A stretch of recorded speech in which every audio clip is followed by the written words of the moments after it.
Mr. Huxley, right off the bat, let me ask you this. As you see it, who and what are the enemies of freedom here in the United States?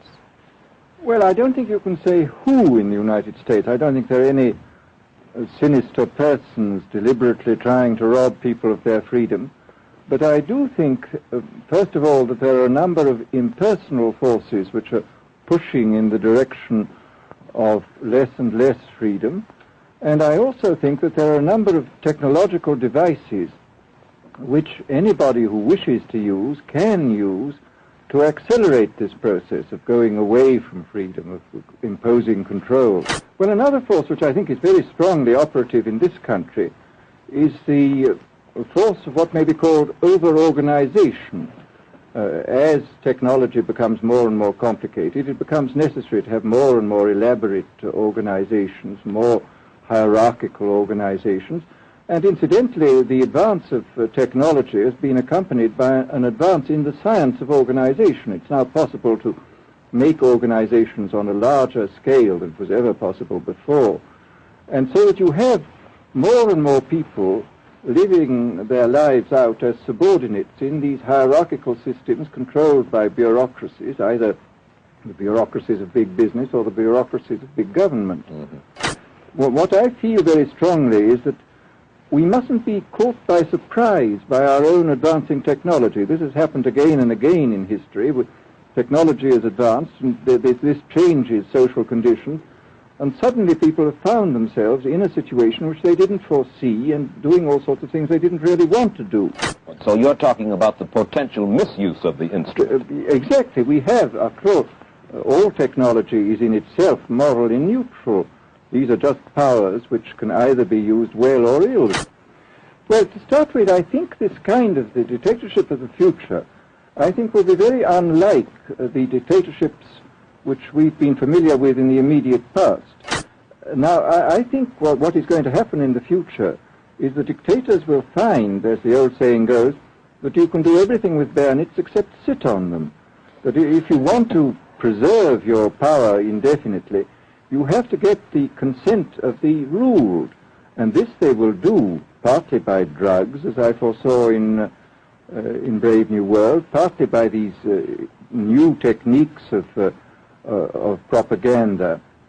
They will do it by bypassing the sort of rational side of man and appealing to his subconscious and his deeper emotions and his physiology even, and so making him actually love his slavery. I mean, I think this is the danger, that actually people may be in some ways happy under the new regime, but they will be happy in a situation where they oughtn't to be happy. That's why I feel it's so extremely important here and now to start thinking about these problems, not to let ourselves be taken by surprise by the new advances in technology. I mean, for example, in regard to the use of the drugs, we know there's enough evidence now for us to be able, on the basis of this evidence and using a certain amount of creative imagination, to foresee the kind of uses which could be made by people of bad will with these things, and to attempt to forestall this. And in the same way, I think with these other methods of propaganda, we can foresee and we can do a good deal to forestall. I mean, after all, the price of freedom is eternal vigilance. I mean, what does a democracy depend on? A democracy depends on the individual voter making an intelligent and rational choice for what he regards as his enlightened self-interest in any given circumstance.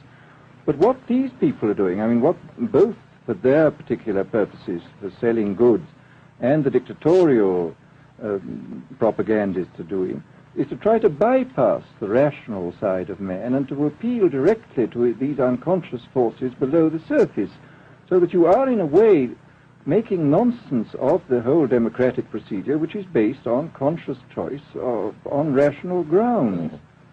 Well, I mean, here, this whole question of children, I think, is a terribly important one, because children are quite clearly much more suggestible than the average grown-up. And again, suppose that for one reason or another all the propaganda was in the hands of one or very few agencies, you would have an extraordinarily powerful force playing on these children, who after all are going to grow up and be adults quite soon. The question, of course, that keeps coming back to my mind is this. Obviously, politics in themselves are not evil. Television is not in itself evil. Atomic energy is not evil. And yet you seem to fear that it will be used in an evil way. Why is it that the right people will not, in your estimation, use them? Why is it that the wrong people will use these various devices and for the wrong motives? Well, I think one of the reasons is that these are all instruments for obtaining power, and obviously the passion for power is one of the most moving passions that exist in man, and after all, all democracies are based on the proposition that power is very dangerous and that it's extremely important not to let any one man or any one small group have too much power for too long a time. After all, what are the British and American constitutions except devices for limiting power? And all these new devices are extremely efficient instruments for the imposition of power by small groups over larger masses. First of all, it's a question of education. I think it's terribly important to insist on individual values. And I would say it's also very important to teach people to be on their guard against the sort of verbal booby traps into which they're always being led, to analyze the kind of things that are said to them. Well, I think there is this whole educational side, and I think there are many more things that one could do to strengthen people and to make them more aware of what was being done. You're a prophet of decentralization. Well, yes, if this is feasible. It's one of the tragedies, it seems to me. I mean, many people have been talking about the importance of decentralization in order to give back to the voter a sense of direct power. I mean, the voter in an enormous electorate feels quite impotent, and his vote seems to count for nothing. This is not true where the electorate is small and where he is dealing with a group which he can manage and understand. And if one can, as Jefferson, after all, suggested, break up the units into smaller and smaller units, and so get a real self-governing democracy. Well, that was all very well in Jefferson's day, but how can we revamp our economic system and decentralize and at the same time meet militarily and economically the tough challenge of a country like Soviet Russia? Well, I think the answer to that is that there are, it seems to me that industrial production is of two kinds. I mean, there are some kinds of industrial production which obviously need the most tremendously high centralization, like the making of automobiles, for example. But there are many other kinds where you could decentralize quite easily and probably quite economically. Mr. Huxley, let me ask you this, quite seriously. Is freedom necessary? As far as I'm concerned, it is, yes. Why? Is it necessary for a productive society?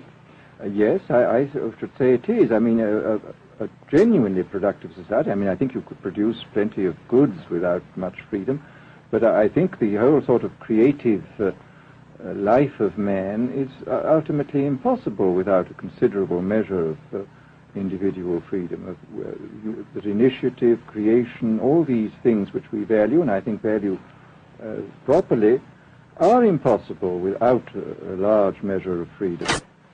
Stay tuned for a preview of next week's interview. Till then, Mike Wallace, good night.